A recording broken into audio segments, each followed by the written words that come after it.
¿Te suena la inteligencia artificial? Seguro que sí. La inteligencia artificial es una realidad que ha irrumpido ya en muchos sectores. No te asustes, no vives en Matrix. En teoría. A pesar de lo que mucha gente cree, el objetivo de la inteligencia artificial no es sustituir a las personas. Lo que realmente hace es ayudarnos a resolver problemas aplicando la lógica de forma automatizada. Además, es capaz de aprender de ello para hacerlo cada vez mejor.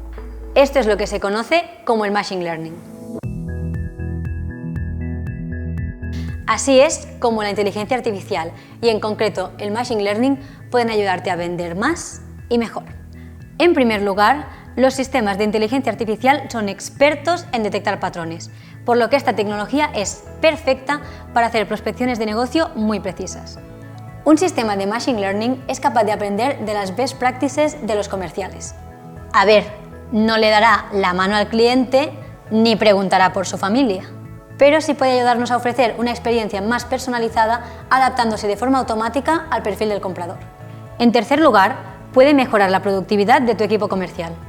Por un lado, permite ahorrar mucho tiempo automatizando tareas y por otro, es capaz de detectar oportunidades de venta con una gran eficacia. Así, no se pierde nada de tiempo en acciones que no tendrían éxito. Un sistema de inteligencia artificial también puede ayudarte a tener una estrategia de venta más unificada. ¿Y eso cómo? El software puede ofrecer al comercial recomendaciones alineadas con la estrategia de empresa.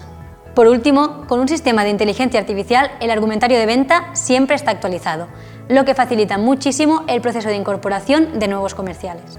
En conclusión, una plataforma con inteligencia artificial aprende de los procesos de venta para mejorar estos procesos y ayudarnos a vender más. Lo que podríamos llamar un trabajo en equipo. ¿Y tú? ¿Te atreves con la venta inteligente?